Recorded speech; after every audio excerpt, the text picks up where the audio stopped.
Good afternoon. Hope everyone's having a good day, a good peaceful day. I've been continuing with my reviewing, and I've been reminded of another worrisome detail, again, this time from 2010.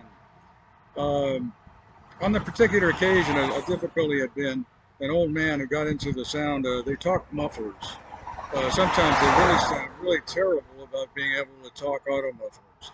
And, there's a lot of witnesses about it. On the particular night, uh, I noted it at 9:27 because I was concerned that 27, that the man's timing might have been to indicate Highway 27 over in Sebring, the highway where the former stepfather Bill Love's aircraft parts warehouse had been.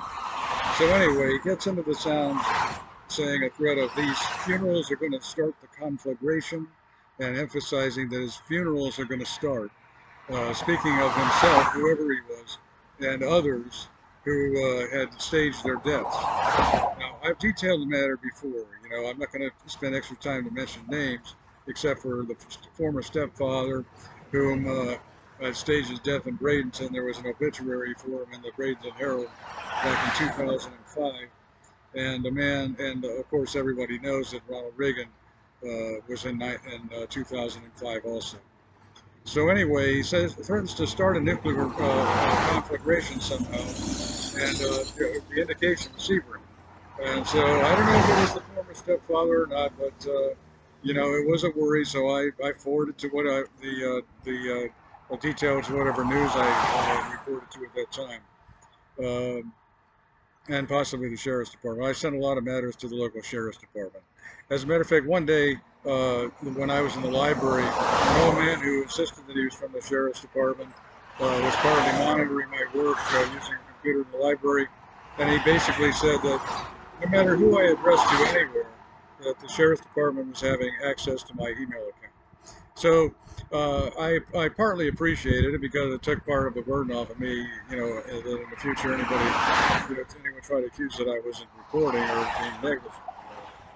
But when there's a live action focused at you, it's impossible to always report. Well, just after I sent, and then back to send again. And now just after I sent this, you want to know what somebody just got into the sound of a jet flying over, and then now just after I sent that, somebody in traffic sound, and I was starting to walk out, and I sat back in because I had to note that somebody in traffic, etc. So anyway.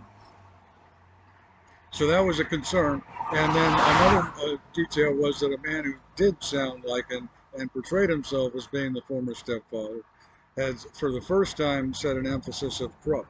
The name Krupp being a big German weapons manufacturer. They were a manufacturer during World War I, World War II, and they continue. These days, they're known as, combined with another company named Thyssen, and they're known for, among other things, I don't know what kind of weaponry they still produce, but they do install elevators.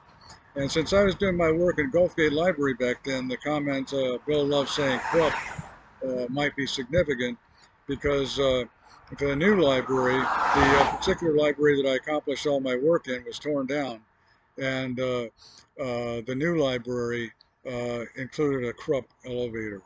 So we got to kind of wonder if there might be a progression, and hope that there won't be a conflagration.